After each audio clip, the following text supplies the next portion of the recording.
Well, good morning. A lot going on today. A lot going on today. Let's start with who's out there. We see Alex is out there this morning. Good morning, Alex. As always, great to see you. Great to talk to you. Dennis is out there. Welcome back, Hack Boy. Welcome back to the show. Good to see you guys. Looks like we're getting up and running. It always takes a minute to get everything going, everyone started, everything in the loop, in the zone. We are just on YouTube now. We've dropped everything else because the integrations just didn't work. When you try it, you try all their fixes, you try all the changes, you try all the work with all the settings, and things just don't work. You gotta drop it. You gotta cut your losses, man. That's what I did. We won't live stream to Twitter, not to Twitter, to Twitch and Facebook anymore. We'll be only live streaming to YouTube. So if you're watching it live, the only place to watch it live is here. Tonight, don't forget, tonight is trivia night. 7:30 p.m. Eastern time. An awesome time. It's going to be fun. It's going to be a great time. I'm telling you, it's going to be a great time. Dennis, you said you were going to be there last time. Didn't see you last time, so I'm going to expect to see you. I'm going to hold you to it tonight. Come on out, Dennis.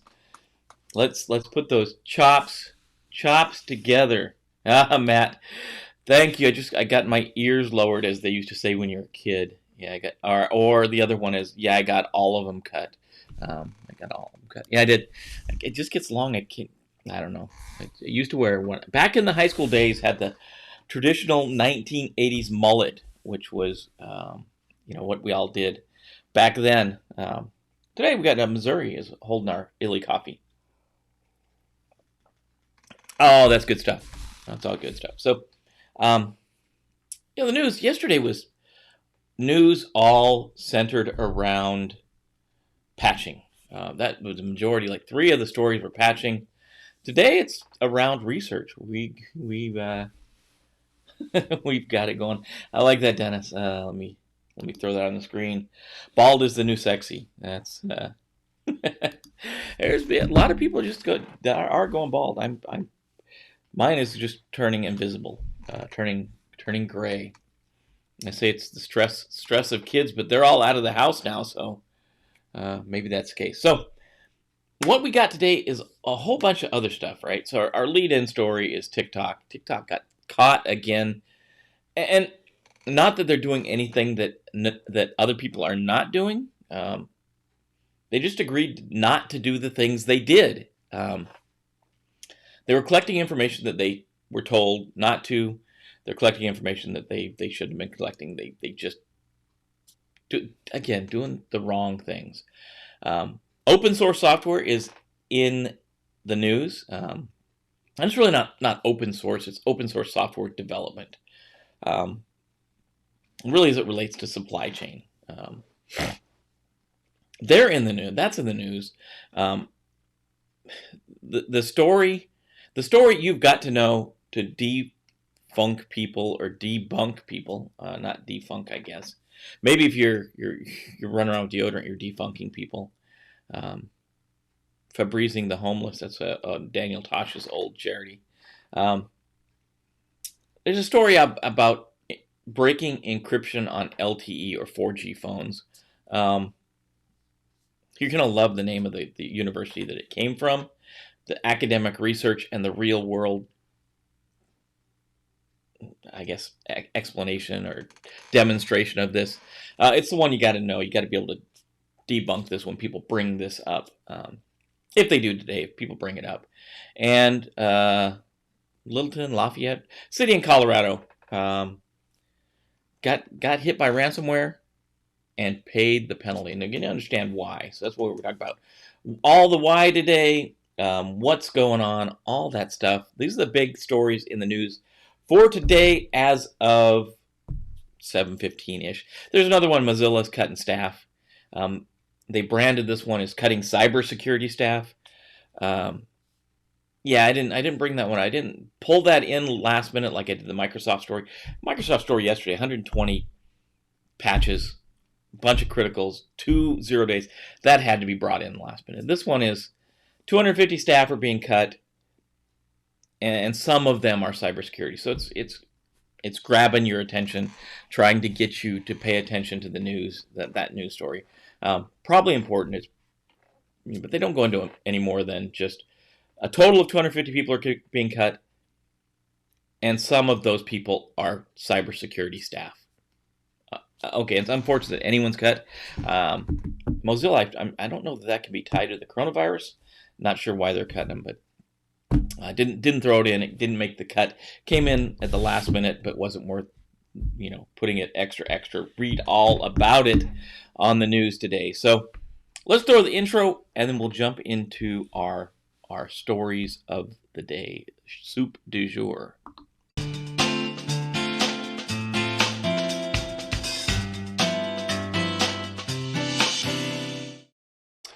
All right. This one, Sonatype, is a company that is involved in development of software. So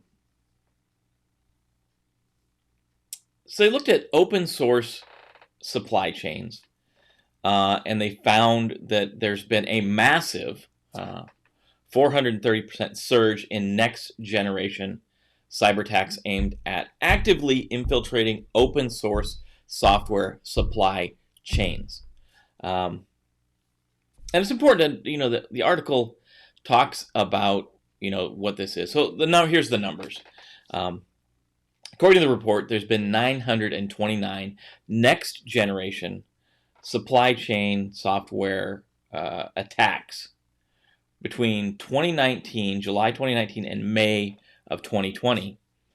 The comparison time they use is 216 of the same attacks recorded between February 2015 and June 2019. So it's a much larger window. This 216 was in a much larger window. There's almost 1,000 in a year, and so they give some examples of next generation software attacks, and things like Octopus Scanner and Electron, Native Notify are strategic and involve a bad actor. I always love the term bad actor. I think we need a shirt that says bad actor.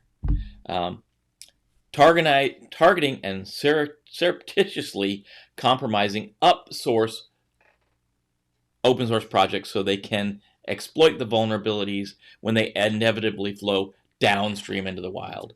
So what they're saying is they're trying to get into the development cycle. So either exploiting a piece of open source code that's going to be integrated into the project, and then just waiting for that project to be released, and then springing the trap on the open source code.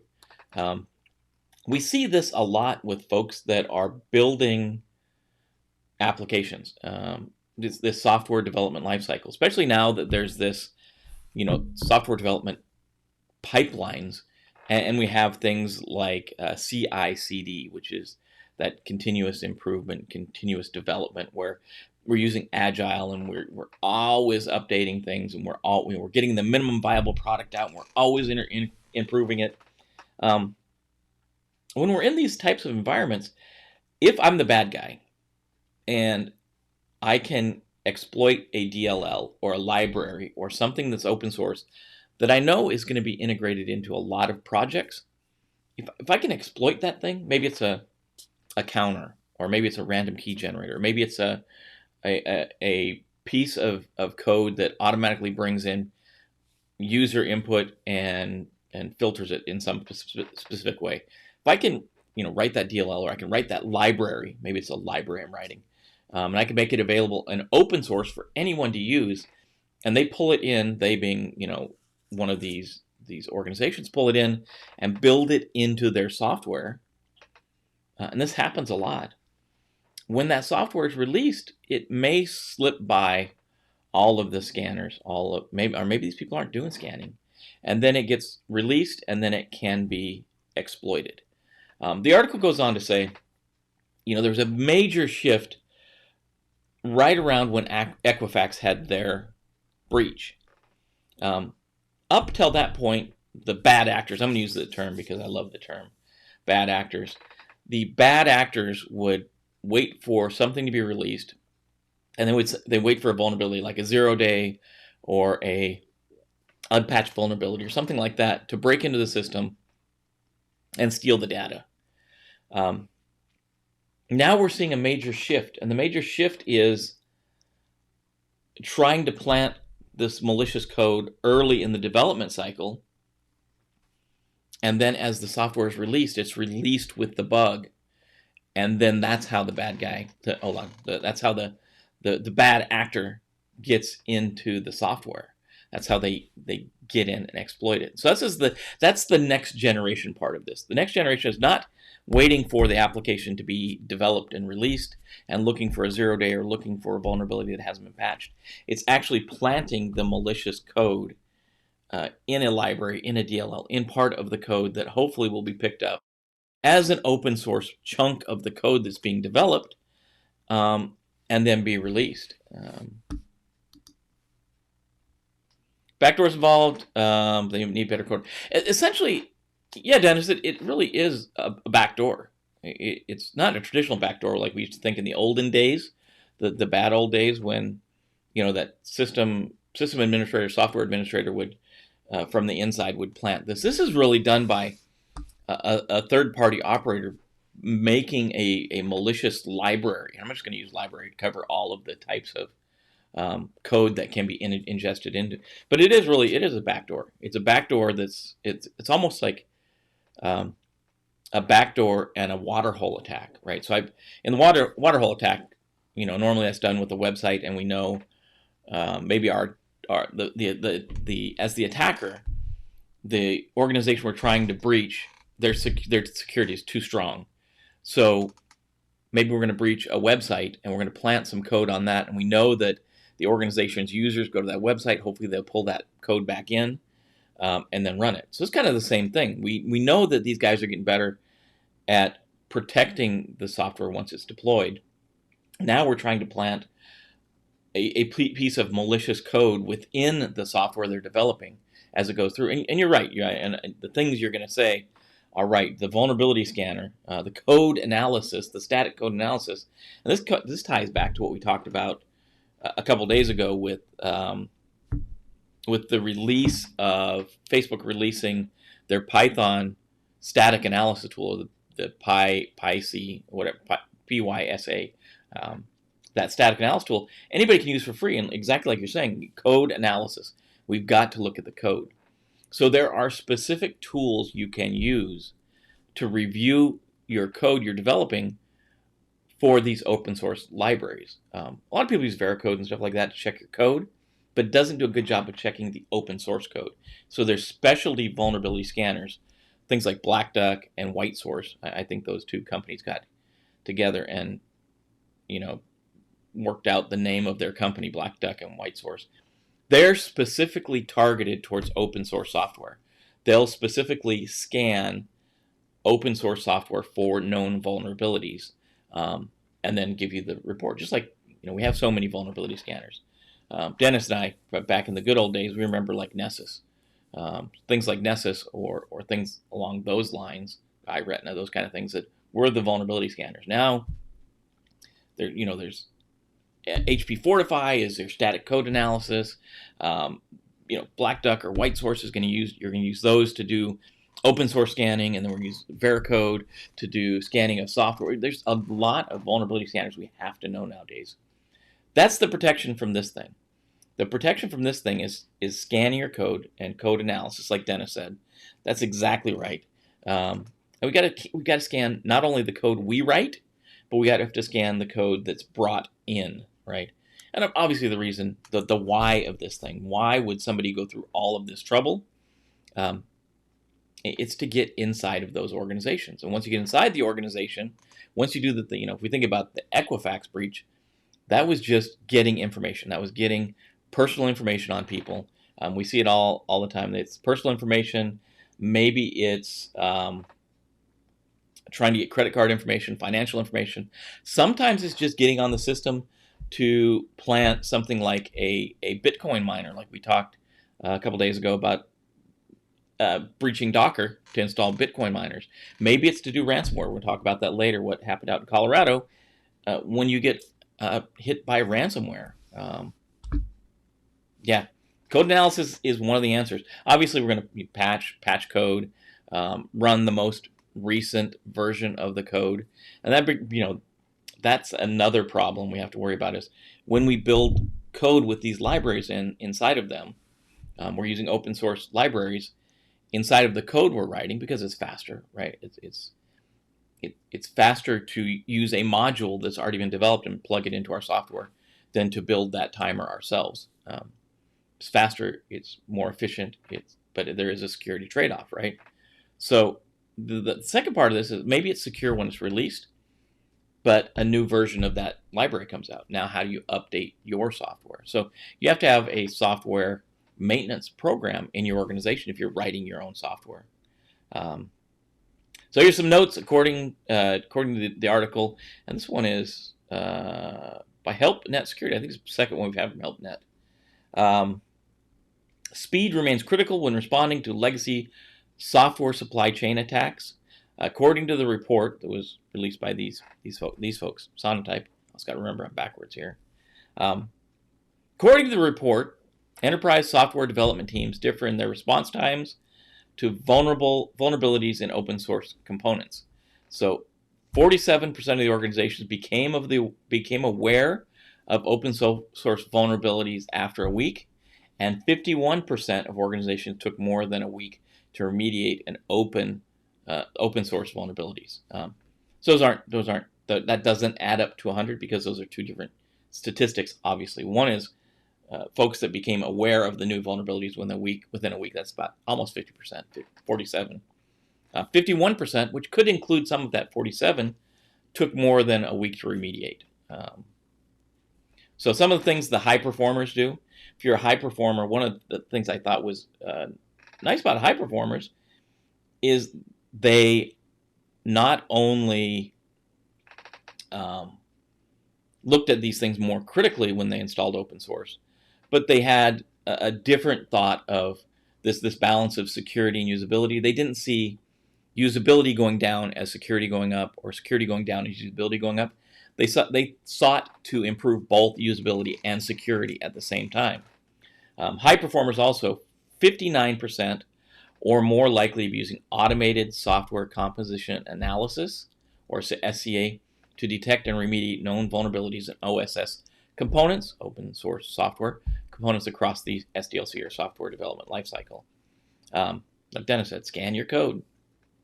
51% are more likely to centrally maintain a software bill of materials, or SBOM, for applications, keeping track of what you're using in your organization. Always a good point. 4.9 times more likely to successfully update dependencies and fix vulnerabilities without breakage.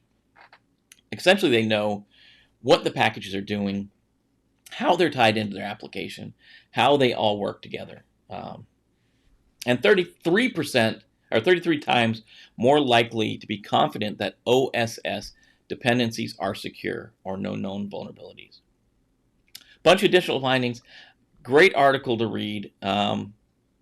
Principal scientist at Gallos and CEO of MuseDev said, "It was really exciting to find much evidence that this much discussed trade-off between security and productivity is a false dichotomy. With the right culture, workflow, and tools, development teams can achieve great security and compliance outcomes together with class-leading productivity." And that's really this thing we used to think of, this dichotomy that as security goes up, usability goes down, or vice versa. This person, Stephen McGill, is saying, no, that's not the case. We can improve both of them. I got some stats about Equifax being like that point in the sand when things changed. So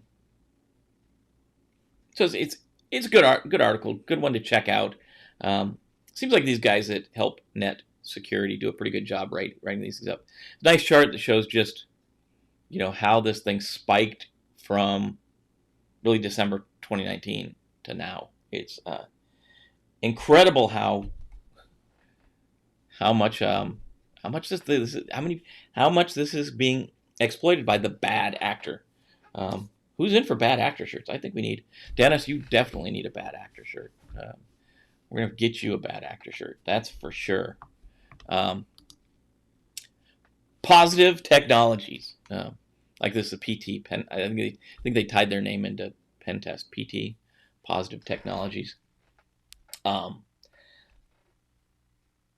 This is an article that I don't know. I threw it in here because it's just what's the saying we need to say? Oh, really? Yeah, I think voice in the sky. That's one.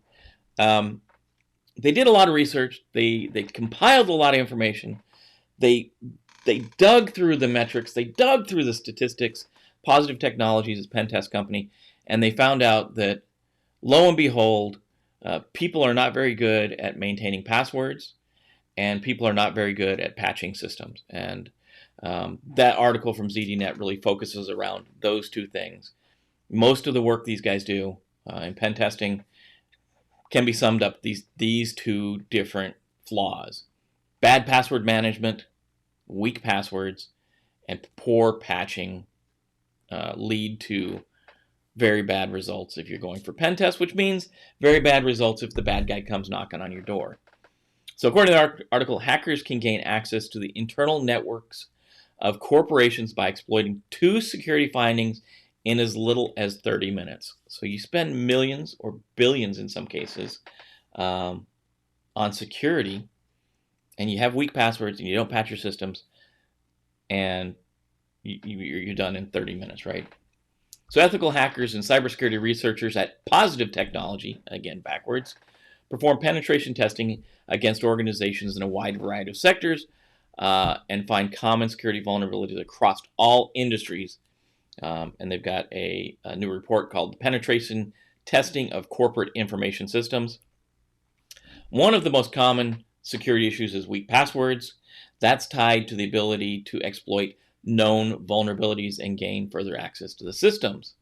The head of the information security analysis at Positive Technologies told ZDNet the problem lies in the low levels of protection even for large organizations. Attack vectors are based primarily on exploiting known security flaws. This means that companies do not follow basic information security rules. Amen. Amen. It's crazy that, years later, 30 years later, 40 years later, we're still talking about the same thing. Passwords and patching. P&P. Secure passwords. Complex passwords. Better yet, multi-factor authentication. And patching your system. We got to do that. In addition to weak passwords, 2/3 of organizations are using vulnerable versions of software that haven't received the required security updates, leaving it open to being exploited. These two things, I don't know how this is just the oh really. The average time it took ethical hackers to gain access to the internal network was 4 days. Not bad. Normal engagement for a red team or a pen test team is anywhere from 2 weeks to say 6 months, depending on how much money how deep your pockets are. 4 days is not bad. 4 days to get in to breach a system, not bad. Less than a week still. In one case, it was possible in just 30 minutes. I would hate to be that organization. 30 minutes. That's all. Hopefully they just didn't. For the sake of that security team, hopefully there was no security team. Because if it was a security team and you still were breached in 30 minutes, which goes on to say an attacker can develop an attack on critical business systems, for example, financial systems, to gain access to computers, top managers, or conduct an attack of the company's customers or partners. In addition, the hackers can sell the obtained access to the darknet. Another one, bad actor and darknet, two words for today. Or the criminals to conduct other attacks, for example, ransomware. Just these are things we got to, and you guys know, I'm preaching to the choir. You guys know this. So it's not that I've got to convince you guys to have good passwords. I don't have to convince you guys to patch your system, which every system this week should be patched. I mean, everything you own should be going through a patch cycle. To patch them. That's the bottom line of this article. Point people to this one. Yeah.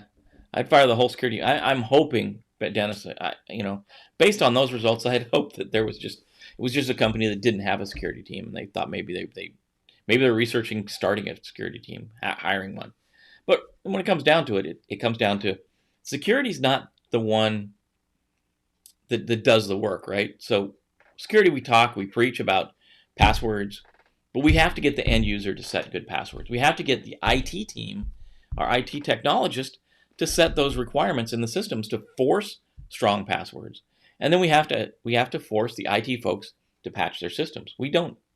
Generally, the security folks aren't the ones doing that. We're the ones trying to get other people to do that. And if there's a weak linkage between security and business management, or security and IT, things fall apart. So why they're doing it, why are pen testers doing this? These are ethical hackers, right? Dennis knows all about this world.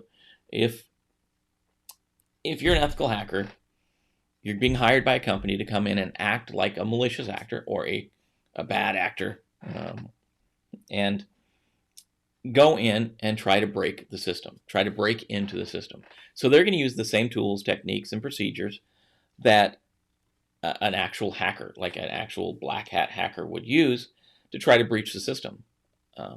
So it gives you a sense of how your organization is doing against defending yourself against these folks. So that's why these folks are doing it. How do you protect against this stuff? This is just the tip of the iceberg, but these are big things. Have strong password policies and enforce them not only administratively. That's what the paperwork that says if you break these rules, we're going to get you some administrative action. But technically have, it used to be pass-fail DLL on Windows systems. That would force a strong password on Windows systems. But enforce strong passwords on your systems. Make sure people have to use complex passwords. Or, like I said, better yet, multi-factor authentication. Some type of 2 different factors, not 2 different passwords, not 2 different usernames and passwords. But I'm saying a username and password and a security token, or a username and password and a biometric, or all 3. Let's see, how far this goes. But it's good news for us. It's yet another article we can point to when we're defending our security budget and stuff like that. We have to do these things. We have to force the business, the IT folks, to do their job. That's the fight we've got day in, day out. That's why we get together in the morning and boost each other up and say, these are the things we got to do today. Speaking of every day, it seems like every day TikTok is in the news. And TikTok is in the news again because they're being boneheaded. And again, I think, Matt, you brought up the other day, what are they doing that's different than Facebook or different than anything else? This is an article from Threat Post. And this is essentially this time targeting Android users, but the app concealed the practice of gathering device unique identifiers using an added layer of encryption. Dennis, why is that not? Let's see why it's not coming all the way through. That's weird. We got a flaw in the. Maybe it wasn't Restream. I said, Dennis, I see your comment over there, and it didn't come over to where I can put it on screen. No passwords under the keyboards. No more wire hangers. I love it. And the passwords was, the kind of like the Microsoft standard password, P @. Why is that not coming through? I gotta believe maybe it's not. I beat up Restream all this time, and now I've got a. There we go. Just took a while. Wow, it came through. Not sure why it took so long to come through. No more passwords under keyboard. I want to get that on the screen so you can see how he spelled passwords. Awesome, Dennis. That is the way that you do it. I got a story on that. I'll come back to after the TikTok. So TikTok has been collecting hold on a second.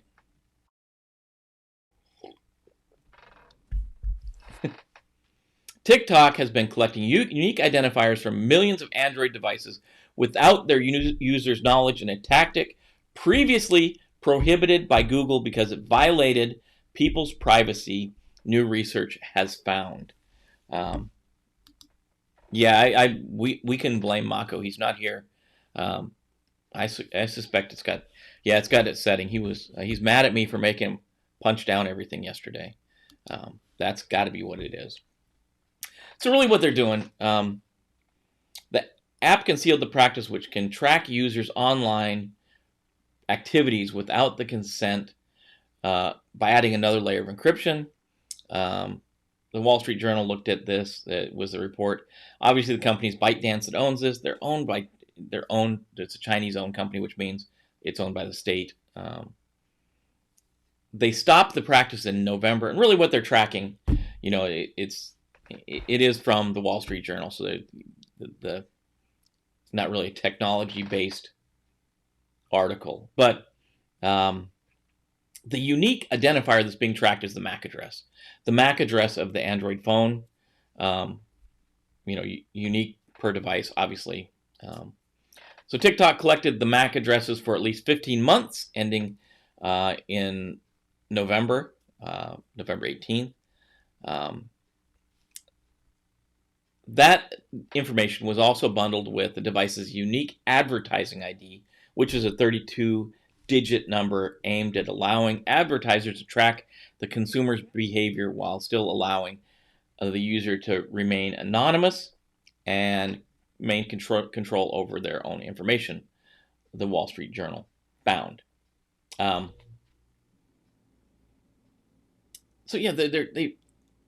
It's not overly, technically advanced, this thing. They're tracking the MAC address, and by tracking the MAC address, they can actually take this what was anonymized advertising ID and actually tie it to something that they can continue to track, right? So you may get rid of TikTok, but you're still going to have that same MAC address, generally. I know we can change them, but generally it's going to be the same thing.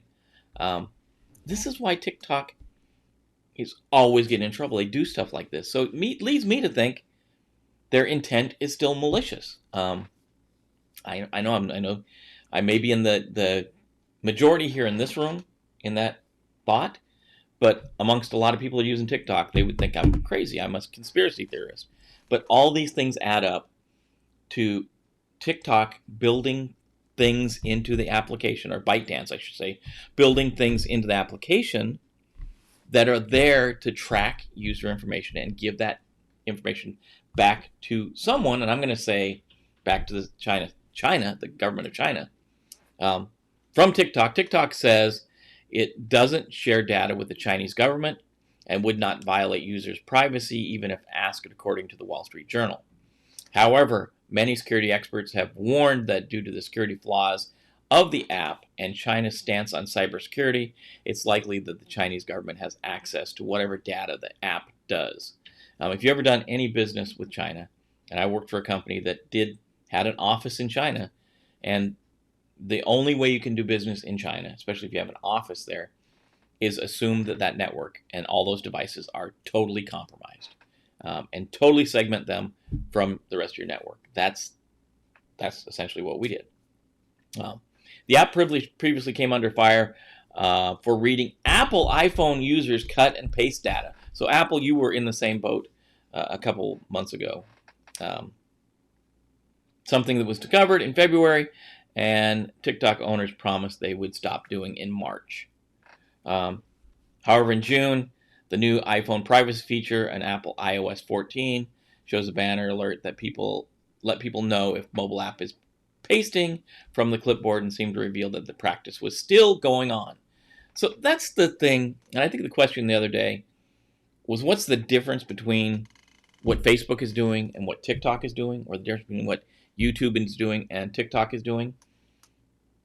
Facebook and YouTube, if you read their end user agreements or their licensing agreement, they're going to spell out exactly what data they're harvesting, and they're harvesting a ton.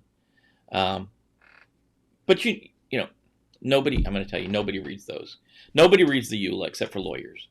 But they do take the time to spell out all the things they're collecting and what they're going to do with them, if they're going to sell them to third party or if they're not. And then they usually, by and large, and I know they've been caught as well. By and large, they stay to those rules but they're writing the rules themselves, obviously. TikTok is not only using the rules they wrote, but also the rules that, like in this example, Google wrote, and they just are not paying attention to them. They don't care. They're saying they're fixing them, and they're not. They're saying they're not sending information to China, and they still get caught over and over again doing it. They say that they're not reporting to the Chinese government, and it's a communist country, it's a socialist country.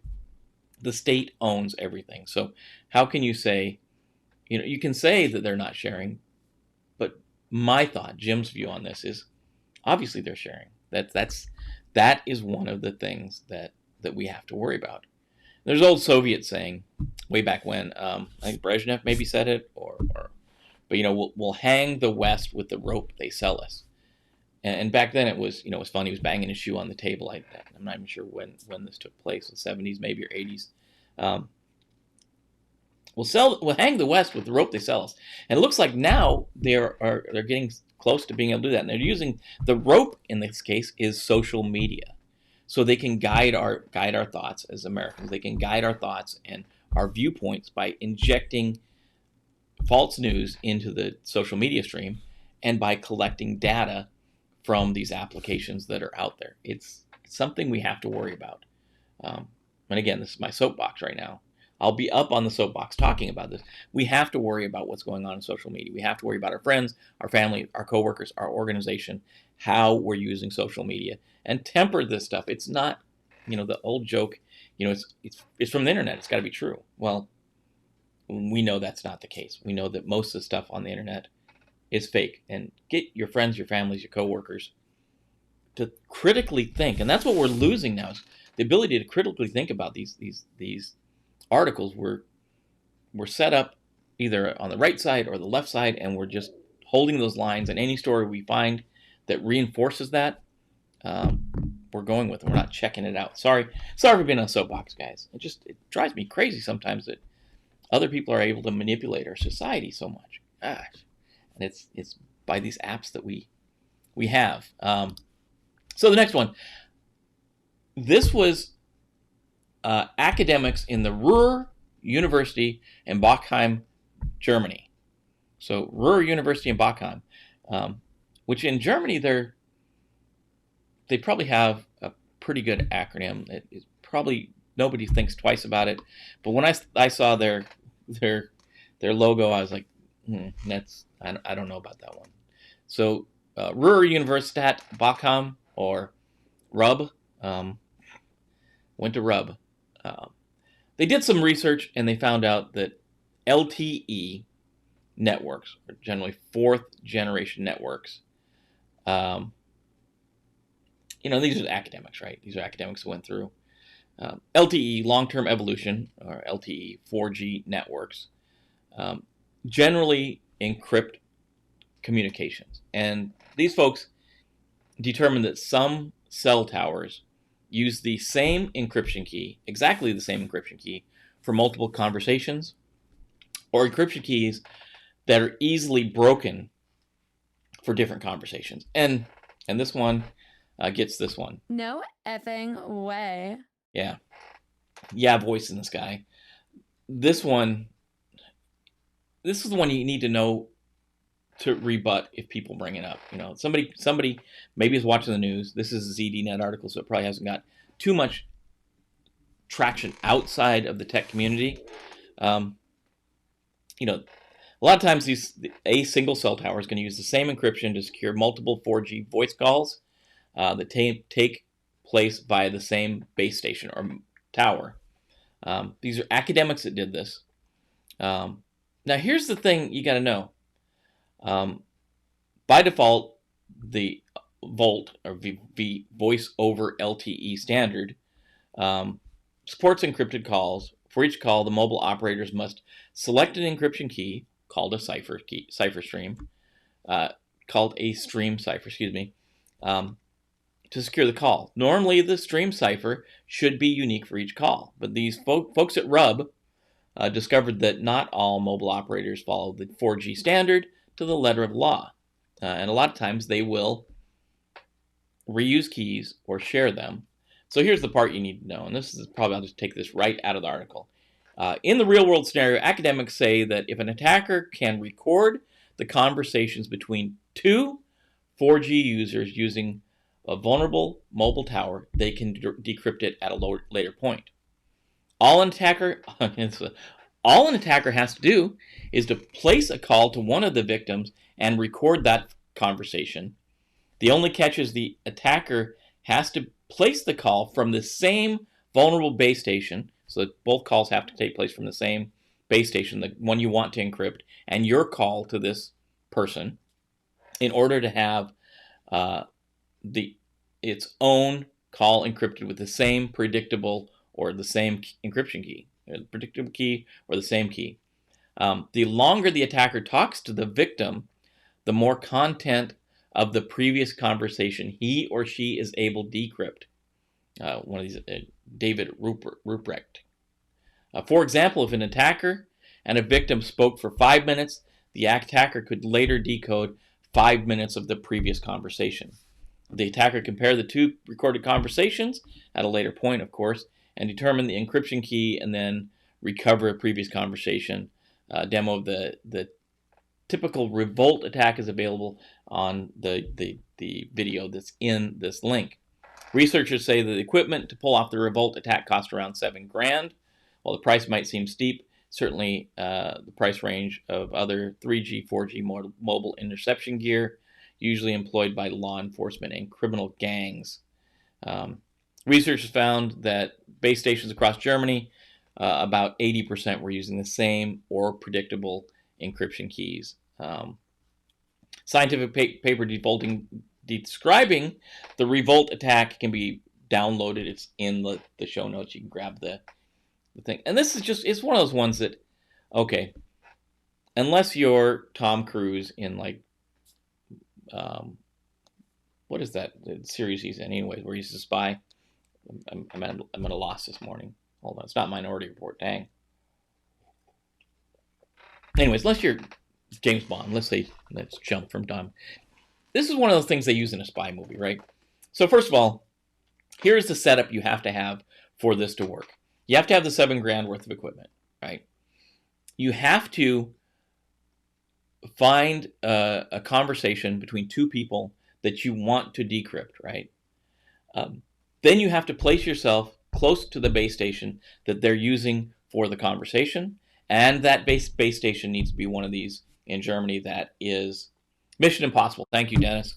Dang, I had a loss this morning. You have to place yourself close to that base station where your call can be there. Then you need to call one of those two people, and then you need to have a conversation with one of these two people for the same length of time that the conversation you want to decrypt is. And then you need to go back and take both these conversations offline and then decrypt them. Obviously, yeah, sure. If you're highly targeting a person, you're state sponsored, you're a spy. Essentially, well, let's say it. If you're a spy, you're going to use this technique, right? You're going to follow all these things, and you're going to have to figure out how to keep this person on the phone for the amount of time, 7, 10, 15, 30 minutes. Whatever you need to keep them on the phone, on a phone call, on the same tower for that much time to be able to get enough encryption data to decrypt what was going on. So there's a lot of stuff around this one. If you hear people talking about this, they're not targeting your conversation about, the cookie recipe that your mom gave you. They're not trying to see, what if you're taking the day off to actually go to the doctor. This is someone trying to figure out state secrets. This is someone trying to figure out corporate espionage. This is a highly targeted,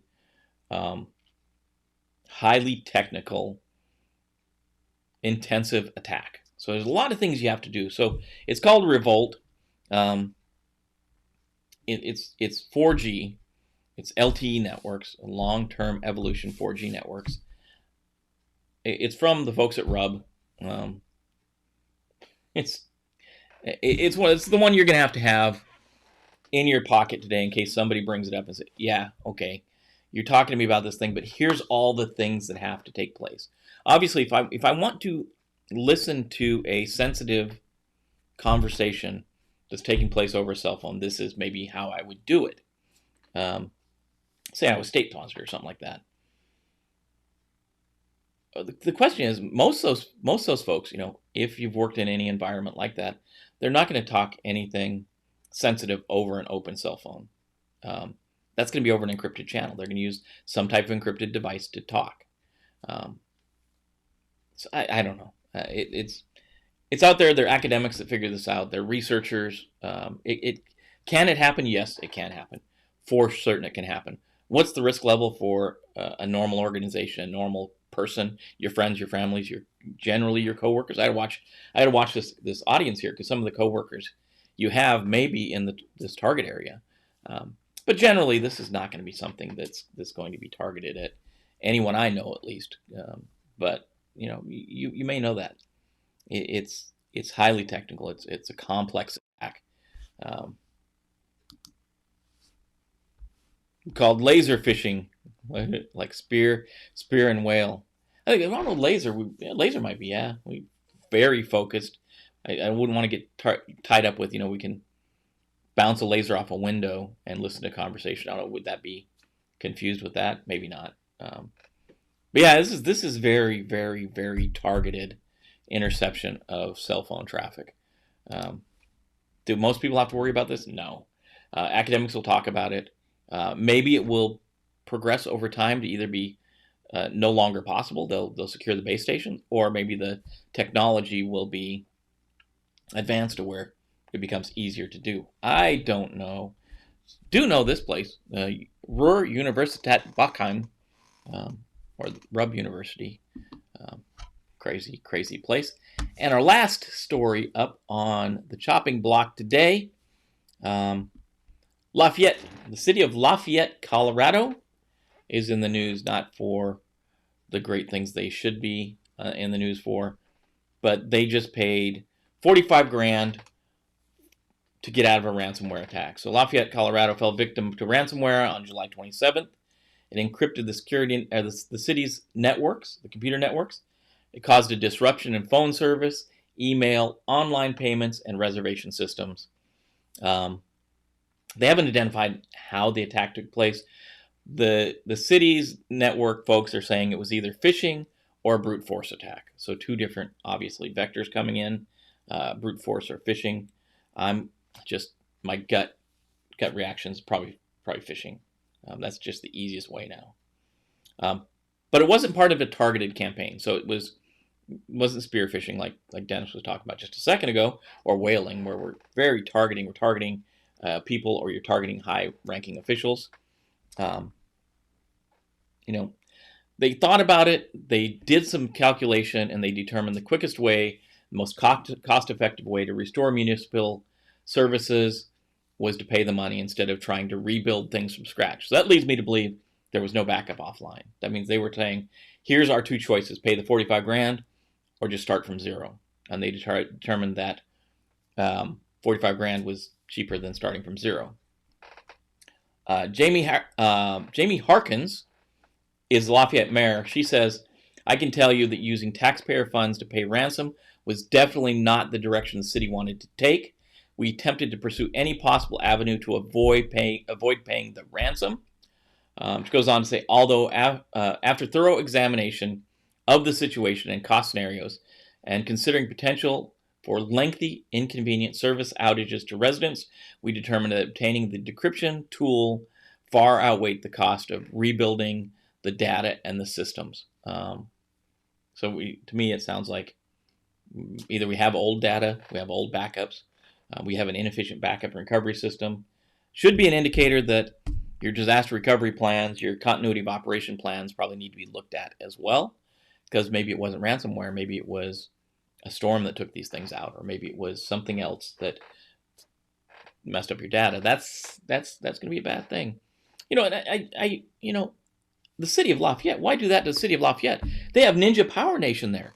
These guys, get ready for your American Ninja Warrior training camp there. How can they do that to the city that has the Ninja Warrior training camp in it? I don't know. If they can do it there, they can do it anywhere.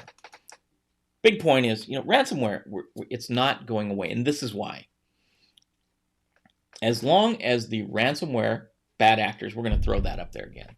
As long as these bad actors continue to make money, they're going to continue to exploit systems. And as long as end users continue to click on links and have bad passwords, and as long as system administrators and the IT staff continue to deploy software poorly and not patch it correctly, this is going to continue to happen. And it's going to happen more and more and more. We see big cities, we see big organizations, we see big folks that have a lot of money. Like, will you get $45,000 out of a normal person if you encrypt their hardware, if you encrypt their data? Probably not. They're probably just going to say, it's a bad day, but now I've got to start from scratch because I don't have the $45,000. We know that a lot of these phishing organizations are building affiliate programs where you can essentially license their software and conduct your own attacks. I don't recommend that in any way, shape, or form. You'll go to jail eventually. I guarantee eventually you'll get caught. Doing that in America, it's not going to be a good thing. But they're building these affiliate programs, and if you're in another country that doesn't care so much about cybersecurity, or they don't extradite to countries that do, you can start this little program, and you're going to see, I guarantee, over the next coming months and years, it's not just going to be big organizations. It's going to be mom and pop stores. It's going to be normal people that are getting their data locked up, because it's going to be different target sectors. You can have affiliate programs, affiliate ransomware program folks that are targeting end users, and they're not going to go for $45,000. Maybe they're going to go for $500, but they're going to do it 1,000 times. Or maybe they'll go for $1,000. Maybe they'll go for $2,000. I think it's there is money to be made, and anytime there's money to be made, the bad actors are going to show up. So we have to. You're the security people. You're the risk people. You're the cyber people. You have friends, families, and coworkers. I'm going to keep telling this. You have friends, families, and coworkers. They're going to get tired of you saying this stuff. They're going to get tired of you saying, patch your system. Have a strong password. Use multi-factor authentication when it's available. They're going to get tired of you preaching these security things. Use secure software. Don't download pirated software. They're going to get tired of you saying this until there's a breach that happens, until their friend gets their data locked up and theirs doesn't get locked up. Have backups. Definitely tell people to have backups. One of the things we're building in our network, and I talked to Alex a little bit last night, where the unified network is coming along. We're getting the recordings done. We mounted the switch yesterday. We did the UDM. We got it mounted. We got a bunch of cables ran. Mako and Emily now are experts in both termination of RJ45 cables and punching down patch panels. They fast. They're fast at it now. They got it going on. So it's coming. And in this environment, we're building a NAS that's going to back up all of our equipment. Gotta have that backup somehow. And the backup should not only be on your network. There should be an offline version too. The important stuff, it's gotta be. You gotta take it offline. So we're gonna have our NAS back up everything, and then we're gonna have the nice thing about the Buffalo NAS we have is it's got the ability to connect an external drive. So we'll be able to back up everything to the Buffalo, and then the Buffalo can back up to an external drive that we can disconnect from the network. And then if something terrible happens, we've got a backup copy. I'm going to see how long this takes this comment to come through. I wonder why it's taking so long. I see Alex's comment has hit YouTube, but it hasn't hit Inside yet. I don't know why that is taking so long. So how is Mako coming along with making trivia night questions? I actually know. Mako was in charge of the fill in the blank this time. So he took those. I'll give you some heads up. He's got some fill in the blank questions that will test you. You should know them all. He's going to give you the answer. It's just not. It's going to be in a form you're going to have to work with. I took the RMF ones. I can't think of it. I think we have a potpourri out there as well, and I can't remember the fourth one. 40 questions tonight. 40 questions. RMF 2.0. Mako's fill in the blank, and it's still. Wow, it's weird that it has not come. There we go. It did come through. It didn't scroll up. User error there. PEPCAC. Problem exists between keyboard, in this case, mouse and chair. They actually know. So I think, Alex, I think you'll be good on the RMF ones. I think you'll be good on the fill in the blank. Emily had some. I can't remember all the domains. We'll know tonight. Tonight it's just around the corner. There's 2 of the 4 you already know. You already know what to get ready for, right? But I tell you, Mako already gave the answers. The answer to his question in the question, you just got to figure out how to turn it into the answer. That's all I'm gonna say about that. So that's that. That's what we got to say about that. Today is Left-Handers Day, International Left-Handers Day. Gave you a couple links in the show notes so you can look about what you need to know about left-handers. Let's see. No left-handed desk. They don't exist. Left-handed scissors are if you're trying to use right-handed scissors as a lefty, that's terrible. I know a left-handed person. She's got left-handed scissors. When I try to use them as a right-handed person, they're terrible to use.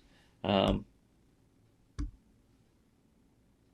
the 1600s, people thought left-handers were witches and warlocks. That's probably not a good thing. About 10% of the population is left-handed. Left-handed college graduates earn they have a 26% greater chance of becoming rich. I'm all for that. So, Left-Handers Day. Dean R. Campbell, founder of Left-Handers International, which is in the show notes, created this day. It was first celebrated on August 13th, 1976, bicentennial year.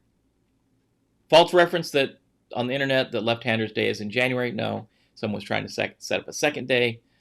No, it's today. Trivia night tonight at 7 p.m. Yes, sir. Thank you. Thank you for the lead in there. Which one is the right trivia night? I think I don't have it on my deck still. Let's do that. Trivia night tonight, 7 p.m. Eastern. Like Dennis says, he's got it down. It's right here on YouTube. We'll get the link set up fairly quickly. It won't be rebroadcast on Facebook. It won't be rebroadcast onto Twitch unless I can figure out what the heck was going on with the stream to get the conversation coming across. 4 domains tonight, 10 questions each. It's going to take about an hour. We'll do like always. We'll go about half hour. We'll do our intermission, and we'll do the second half hour. We'll figure out who the winner is. Who is it going to be? Who is going to be the reigning champion is the question of the day. So that's what's going on. I hope to see you tonight. I really do. As you go off today and fight the good fight. It's Thursday. It's Friday Eve. We're almost to the weekend. I used to work for a warrant officer named last name was Trippett. He always say, every Friday he'd say only 2 working days till Monday. Hopefully not that case. Some people live the life. Every morning is a Monday. Every evening is a Friday. Maybe that's a good way to look at things. There's a bunch of stuff going on. Trivia nights tonight. Want to see you there. Be there. Be square. We use Socrative, so get there early enough. You'll have to be on the live stream. That's where you're going to see everything. It's going to see the video. And then Socrative is where you will answer your question. So get there early enough to log into both. We'll have instructions on the screen. There's instructions on cyber-recon.com. cyber-recon.com/trivia. After the show, I'll throw that in the show notes so you have it. All the instructions are there. Socrative, if you play it in the web page, you don't have to give any personal information at all. If you play it on the app, on the phone app, whatever they're gonna gather, they're gonna gather. I don't know. So you can play it either way. I don't gather any information about you unless you win, and then I need your contact information to ship you prizes, which is cool. Cyber-Recon swag. Like we got some cool stuff in now. I like the RMFer shirt. Maybe I'll have to change the RMFer shirt by tonight since we're talking about RMF stuff. RMFer shirts, and obviously tomorrow will be the Red Friday shirt.